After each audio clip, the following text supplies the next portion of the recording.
이 부활의 기쁨이 여러분과 여러분의 가정에 충만히 거하시기를 간절히 축원합니다.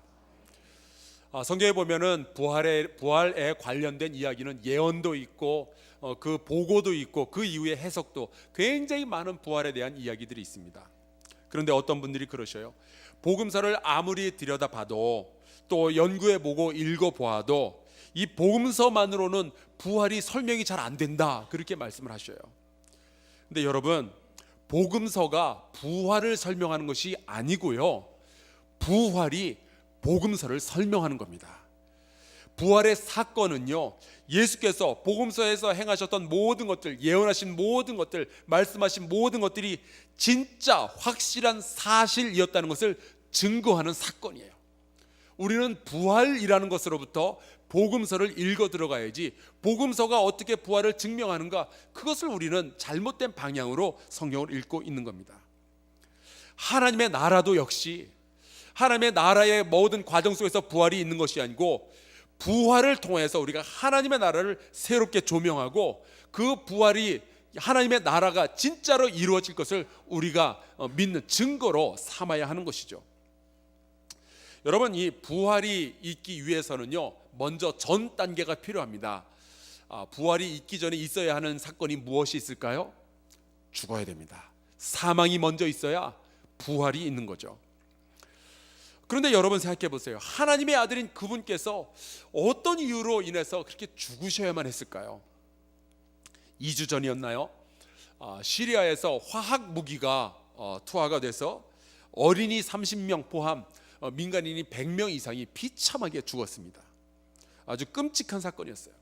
뉴스에서 여러 가지 이야기들이 들려졌는데 뉴스에 나오는 한 사진이 저의 시선을 사로잡았습니다.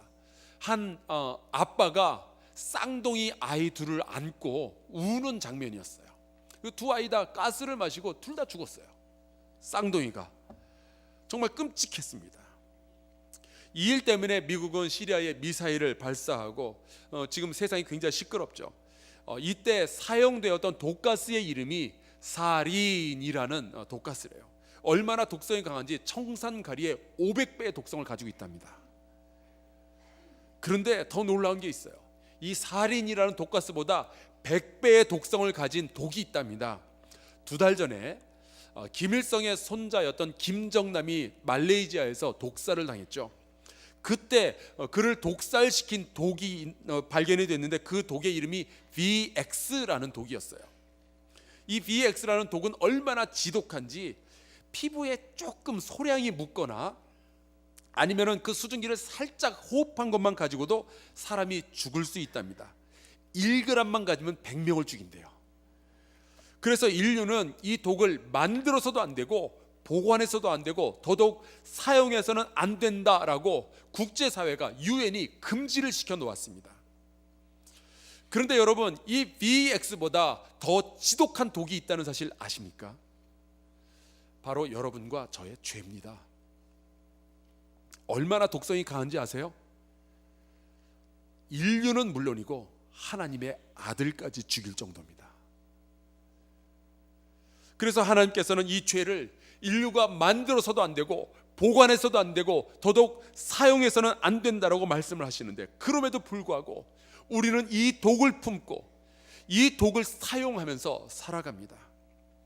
여러분, 우리의 죄 때문에 예수께서 십자가에 달려서 죽으셨다라는 말을 할 때는요, 내 죄의 독성이 얼마나 지독한지도 한번 기억을 해봐야 돼요. 여러분 옆에 앉으면 되게 깔끔하게 잘 차려입고 오셨죠? 저 여러분 앞에 이렇게 예쁜 예복을 입고 나왔죠? 우리 찬양대 저렇게 아름다운 하얀색 가운 입고 있죠? 속지 마세요. 우리 모두는 하나님의 아들마저 죽일 정도로 치명적인 독을 품고 있는 사람들입니다. 그게 저와 여러분의 정체예요.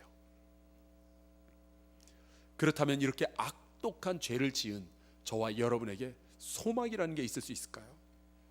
과연 정말로 예수님의 말씀대로 이런 악독한 죄악을 지닌 우리가 하나님의 나라를 만들어낼 수 있을까요?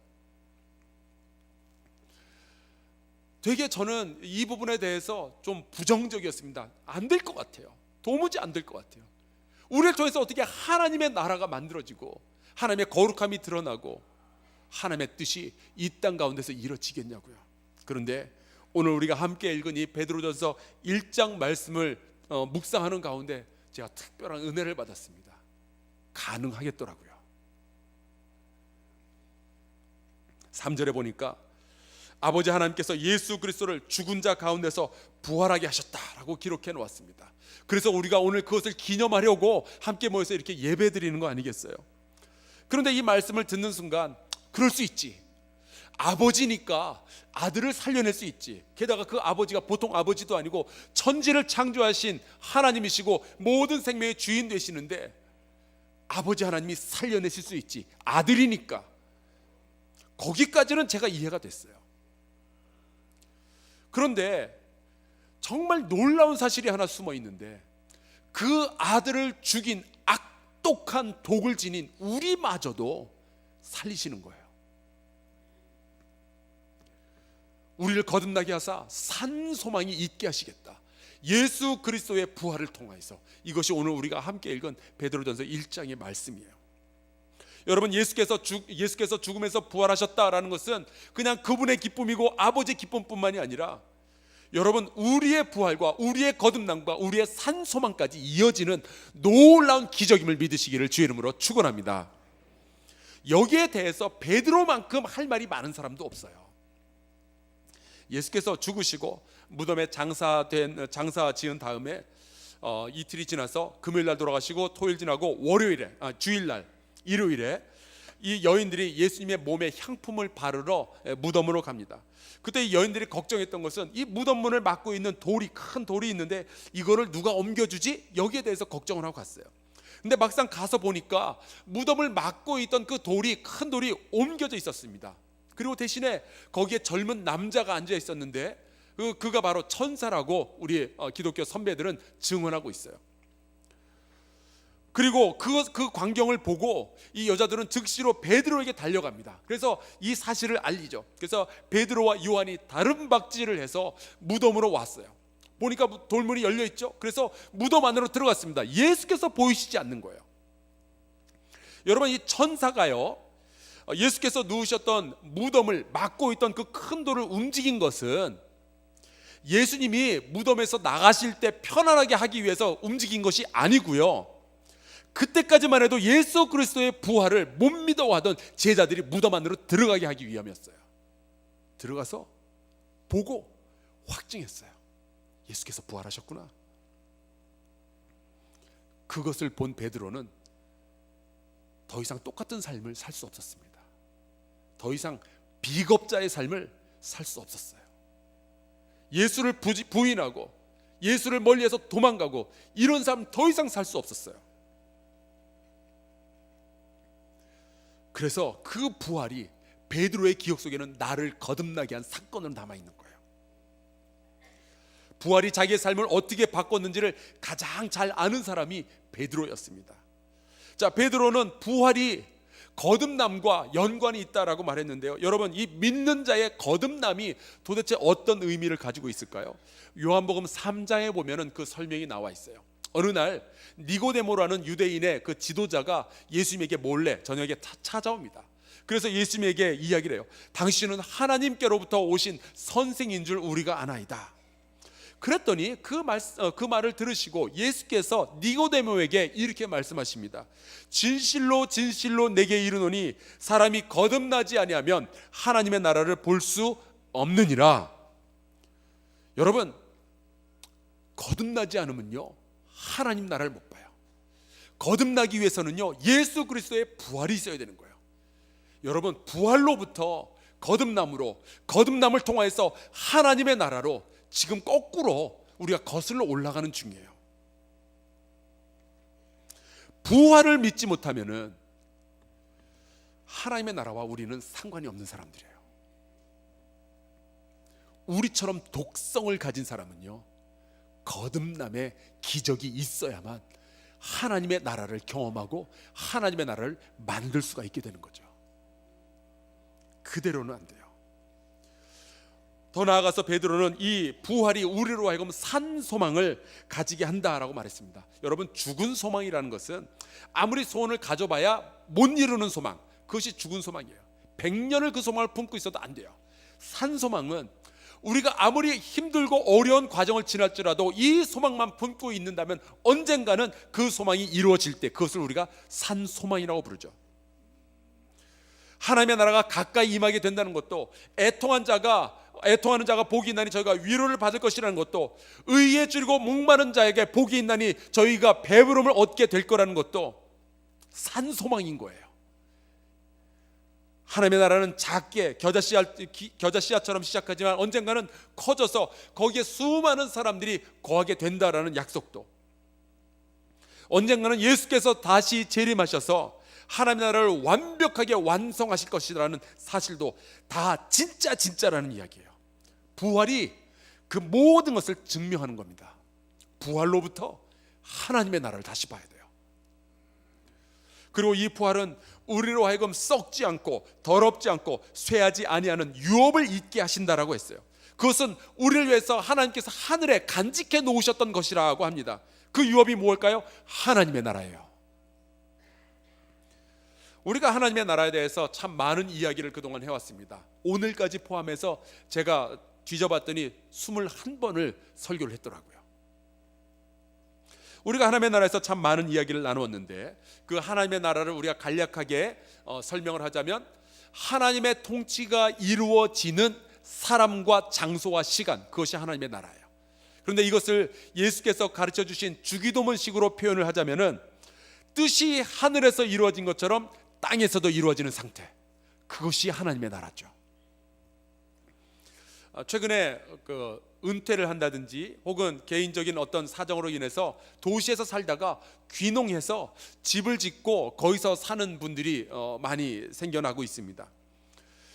제가 미국서 섬기던 교회의 한 성도는요, 그렇게 자기 집을 자기 마음대로 짓고 살고 싶었었던 모양이에요. 그래서 제가 신방을 해서 보니까 자기가 땅의 기초부터 시작해가지고 지붕까지 자기 손으로 전부 집을 만들었다 그러더라고요. 참 대단하다 싶었습니다. 집에 가서 보니까 집 앞에 풀장이 큰 게 있어요. 야, 대단하다. 집 안에 들어가 보니까 탁구장이 있어요. 야, 대단하다. 탁구장 옆에 여러분 가운데 이런 거 가지고 계신 분 모르겠는데 당구장도 있었어요. 대단하다. 볼링장은 없어요? 볼링장은 없답니다. 집에 영화관이 따로 준비되어 있었어요. 화장실이 3개인지 4개인지 다 못 봤어요, 제가. 집 앞에는 채소밭도 있고, 심지어 큰 농장이 옆에 있는데 거기에 소가 유유히 거닐고요, 말들이 뛰어다니고 있었어요. 야, 그걸 보면서 야, 정말 나도 내 손으로 집 짓고 싶다, 이렇게 좀 살고 싶다 생각이 들었어요. 그래서 제가 얼마나 걸려서 이 집을 지었냐 그랬더니 3년 걸렸다 그러더라고요. 그래서 됐네요 그랬어요. 제가, 사람들은 저마다 나의 뜻이 마음대로 펼쳐지는 왕국을 세우고 싶어 해요. 내 꿈이 이루어지는 공간, 내 뜻이 마음대로 펼쳐지는 그러한 시간과 공간, 나만의 공간, 나의 왕국. 요즘 그래서 그런 왕국을 짓는 방법들이 인터넷에 많이 소개가 되고 있더라고요. 보니까 통나무로 집 만드는 법 다 나와 있고요, 황토집, 독일식 집, 프랑스식 집, 초가집, 친환경집, 사람들마다 저마다 꿈에 그리던 집을 만들고 나의 왕국을 세우고 싶어하는 거예요. 그 옆에 화단도 만들고 채소도 가꾸고 봄이면 뒷동산 올라가서 산나물 뜯어먹고 그 안에서만큼은 내가 왕이고 나의 왕국을 내가 다스리고 싶어하는 거예요. 이게 본능 속에 숨겨져 있어요. 여러분, 아기들이 처음에 배우는 말이 엄마, 그 다음에 아빠, 뭐 이런 거겠죠. 근데 여러분, 통계적으로 나왔는데 엄마, 아빠 다음으로 배우는 단어가 뭔지 아세요? 안 돼. 이거를 가장 먼저 배우게 된대요. 그 다음에 배우는 단어가 뭔지 아세요? 내 거. 여러분, 아이들도요, 어려서부터 자기의 왕국을 갖추길 원해요. 제가 초등학교 다닐 때 지금 생각해도 소름 끼칠 정도로 가장 유치한 짓이 뭐였는지 아세요? 여러분도 다 해봤을 거예요. 모른 척하지 말고 혹시 똑같은 짓을 했으면 고개를 끄덕끄덕 해보세요. 저도 그 남자 여자 짝이 돼서 둘이 한 책상을 썼는데요, 그 가운데 선을 쫙 긋고 여기는 내 영역, 거기는 네 영역, 혹시라도 지우개든지 연필이든지 이 선만 넣으면 그건 내 거. 응답하라 1985. 여러분 해보셨을 거예요. 혹시라도 이 선이 지워질까 봐 연필로 하면 안 되겠다, 칼로 판 적도 있어요. 유치하죠. 그게 우리예요. 이 땅의 왕국들을 만들 때 우리가 그런 식으로 만들어내요. 그 안에서만큼은 내 뜻이 이루어지겠거니. 그런데 여러분, 이 땅의 왕국들이 그래서 평안한가요? 우리의 뜻이 이루어지나요? 여러분, 지난주만 해도 독가스가 살포가 됐고요, 미사일이 날아다녔고요, 심지어 폭탄이 하나 터졌는데 그 폭탄의 이름이 모든 폭탄의 엄마라는 폭탄이에요. 어떻게 엄마의 거룩하고 아름다운 이름을 걷다 붙였는지 모르겠지만 그것이 터져서 수백 명이 죽었어요. 그러는 동안에 영국에서는 테러 사건이 일어났고요. 여러분, 내 뜻이 이루어지는 이 땅의 왕국은요, 여전히 가난과 폭력과 우울함으로 가득 차 있어요. 예수께서 제자들에게 기도를 가르쳐 주시면서 하나님의 나라가 무엇인지 거기에 힌트를 숨겨 놓으셨는데 바로 이거예요. 뜻이 하늘에서 이루어진 것 같이 땅에서도 이루어지이다. 하나님의 뜻이 하늘에서 이루어진 것처럼 땅에서도 이루어질 때, 그때 하나님의 나라가 임하고 완성되는 줄로 믿으시길 주의 이름으로 축원합니다. 여러분, 예수께서 그 기도를 가르쳐 주실 때에 속으로는 나는 전혀 그럴 생각이 없어, 그런데 제자들 니네들 시간 많으니까 기도는 해, 그렇게 가르쳐 주셨을까요? 아니죠. 예수님은 하나님의 뜻이 하늘에서 이루어진 것처럼 이 땅에서도 이루어지게 하기 위해서 그 꿈을 품고 제자들 보고 기도하라라고 말씀하셨던 거예요. 하나님의 뜻이 이 땅 가운데서 펼쳐지고 이루어지는 것, 그게 뭘까요? 성령 안에서 의와 평강과 희락이에요. 그것이 이 땅 가운데 예수 그리스도와 함께 시작되었기 때문에 마가복음 1장 14절에 때가 찼고 하나님의 나라가 가까이 왔으니 회개하고 복음을 믿어라 말씀하신 거죠. 하나님의 나라가 가까이 온 곳, 성령 안에 있는 의와 평강과 희락이 가까이 온 곳, 우리와 같은 악독한 죄인들에게도 이 의와 평강과 희락이 가까이 온 곳, 그것이 복음인 거예요. 이 하나님의 나라가 이미 임하였고 그 완성의 순간이 계속 우리에게 다가오고 있는데, 그러면 우리는 어떻게 살아야 될까요? 예수는 부활하셨고 우리는 거듭났고 우리 안에 산 소망이 주어졌는데 어떻게 살아갈까요? 그 하나님의 나라를 기대하며 믿음을 가지고 산 소망을 품고 살아가는 자들에게, 믿음을 가지고 살아가는 자들에게 하나님께서 먼저 주시는 복이 하나 있습니다. 사도 베드로가 오늘 본문 5절에 이렇게 말씀을 하고 있어요. 너희는 말세에 나타내기로 예비하신 구원을 얻기 위하여 믿음으로 말미암아 하나님의 능력으로 보호하심을 받았느니라. 하나님의 능력으로 보호하심을 받았느니라. 우리 양옆으로 선포합시다. 당신은 하나님의 능력으로 보호받고 있습니다.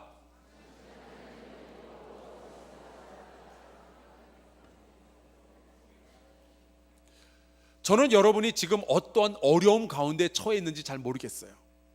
하지만 이거 하나는 분명해요. 예수 그리스도의 부활을 믿는 우리는요, 하나님의 능력으로 보호받고 있습니다. 여러분께서 산소망을 품고 계속 기도와 찬송 가운데 거하게 되시면요, 결국에는 하나님의 나라가 여러분의 삶 가운데 이루어지게 될 거예요. 그리고 베드로가 이러한 선포를 합니다. 너희 믿음의 확실함은 불로 연단하여도 없어질 금보다 더 귀하여 예수 그리스도께서 나타나실 때에 칭찬과 영광과 존귀를 얻게 할 것이라. 이 글을 쓴 베드로는요, 그리고 초대교회 성도들은요, 이 사실을 확실하게 믿었어요. 예수 그리스도의 부활이 우리를 거듭나게 하고, 우리를 거듭나게 한 것이 우리로 하여금 산소망을 품게 하고, 우리가 산소망을 가졌다는 그것이 하나님의 나라를 유업으로 받게 하고, 하나님의 나라를 유업으로 받은 모든 자들을 하나님께서 능력으로 보호하신다는 사실을 확실하게 믿었어요. 그리고 나중에 하나님의 나라가 이 땅에 완전하게 임하게 될 때 그들은 칭찬받고 존귀하게 되고 영광을 받게 될 것을 확실하게 믿은 거예요. 그러한 삶을 살았던 많은 사람들이 있었죠. 그들이 그렇게 살아서 지금 오늘날 저와 여러분이 이 자리에 함께 모여서 같이 찬양하고 같이 기도하고 같이 말씀을 나누는 예배 시간에 참여할 수 있게 된 겁니다. 그 믿음이 있었기 때문에 이 갈릴리 총구석에서 물고기 잡던 어부가 본도, 갈라디아, 갑바도기아, 아시아, 비두니아 전 세계적으로 주의 복음의 말씀을 전했던 거예요. 그 믿음을 가진 사람들이 있었기 때문에 강력한 그 믿음을 가지고 우리 대한민국이 너무나도 어려웠던 구한말, 우리나라가 망해가던 그 시절에 이 땅에 들어와서 천국 복음의 씨앗을 자기의 생명과 바꿔가며 뿌렸던 거죠. 지난 6주 동안 그렇게 우리나라에 오셨던 선교사님들의 이야기를 여러분과 함께 나누었잖아요. 충청남도 공주의 가난한 백성들을 돌보다가 장티푸스로 34살에 죽은 남편의 뒤를 이어 평생을 조선 백성을 섬긴 샤프 선교사가 있었어요. 그런데 그가 죽은 줄 알았는데 그의 삶과 그의 죽음은 유관순, 이명신, 노마리아라는 부활의 열매로 맺혀졌잖아요. 금보다 귀한 믿음을 지닌 사람들이 남겨놓은 열매였어요. 서서평 선교사, 가장 불행한 삶을 살던 조선의 아이들을 키우고 조선의 문둥병자들을 섬기다가 54세에 죽었는데 그 죽은 이유가 영양실조였어요. 그렇지만 그의 섬김은 대한간호협회라는 열매를 낳고 소록도의 갱생원이라는 것을 시작하게 만들었잖아요. 금보다 귀한 믿음을 지닌 이가 남겨놓은 열매죠. 윌리엄 홀 선교사, 자기의 자녀를 잃어가면서까지 조선의 병자들을 돌보다가 35세에 조선 땅에서 아내의 손을 붙잡고 죽었어요.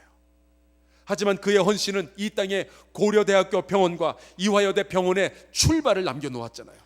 그리고 그의 자녀들과 손주들이 대대로 이 땅에 들어와서 대한민국 백성들을 섬기다가 죽었잖아요. 금보다 귀한 믿음을 가진 자들이 남겨놓은 열매였어요. 헐버트 선교사는 대한민국의 독립을 위하여 고종 황제를 돕고 이준 열사를 도왔던 인물이에요. 일본에 의해서 추방당한 뒤에 41년 만에 한국을 너무 사랑한 나머지 한국에서 광복절 행사를 한다라는 소식을 듣고 86세의 나이로 한 달 동안 배를 타고 태평양을 건너온 후에 그리고 그 피로를 이기지 못하고 대한민국 땅에서 죽었습니다. 하지만 그의 헌신은 대한민국의 독립이라는 아름다운 부활의 열매로 남겨지게 되었잖아요. 무어 선교사는 조선 말기에 저주와 멸시받던 백정들을 품고 섬겼던 사람이에요. 백정들을 위한 교회를 세우고 그들을 가르치다가 장티푸스로 인해서 46세의 젊은 나이로 죽음을 맞이하게 됩니다. 이 땅에서요. 하지만 그의 헌신은 백정의 아들 하나를 대한민국 최초의 의사로 만들게 되었죠. 금보다 귀한 믿음을 지닌 자가 남겨놓은 부활의 열매였습니다. 아펜젤러 선교사, 자기의 동역자인 젊은 조선인과 정신여고 학생들이 침몰하는 배에 빨려 들어가게 되니까 그들을 구하겠다고 배 밑으로 헤엄쳐 들어갔다가 영영 나오질 못했죠. 그때 그의 나이 44세였어요. 하지만 그의 삶과 그의 죽음을 통하여서 우리에게는 배제학당이 남겨져 있고요, 이승만과 이상재라는 걸출한 인물들이 남게 되었고요, 정동제일교회라는 부활의 열매가 남게 되었어요. 금보다 귀한 믿음을 가진 이들은 이렇게 부활의 열매를 통하여서 우리에게 지금도 이야기하고 있는 거죠. 우리 교회 역사가 그렇게 이어져 왔고요, 이제 여러분과 저 앞에 주님의 부활의 소식이 전해졌습니다. 우리는 그 부활 때문에 거듭난 자가 되었고 산 소망을 품은 자가 되었고 하나님 나라의 유업을 잇는 자가 되었고 하나님의 능력으로 보호하심을 받는 자가 되었어요. 이제 하나님의 나라가 완성될 때에 우리에게 칭찬과 영광과 존귀가 있을 터인데 그때까지 우리가 어떻게 살아가야 할까요? 우리가 다 순교해야 된다는 이야기는 아니지만 적어도 부활을 통하여서 우리처럼 악독한 자들이 하나님 나라의 백성이 되었다면, 산소망을 지니게 되었다면 더 이상 옛날과 같은 방식으로 살 수는 없어요. 이 세상에 나의 왕국을 건설하면서 살아갈 수는 없어요. 하나님의 뜻이 이 땅 가운데서 이루어지기를 소망하며 이 사명 잘 감당해서 마지막 때에 칭찬과 영광과 존귀를 받으시는 저와 여러분 되기를 주 예수 그리스도의 이름으로 축원합니다.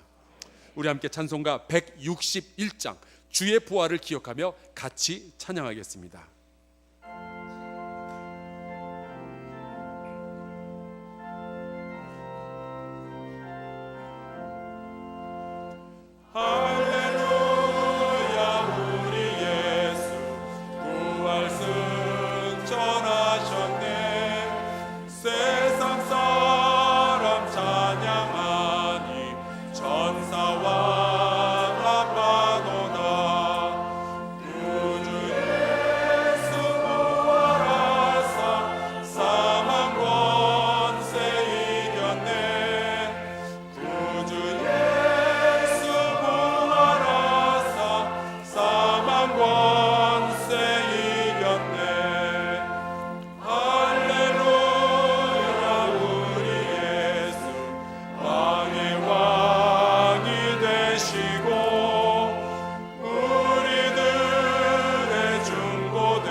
주가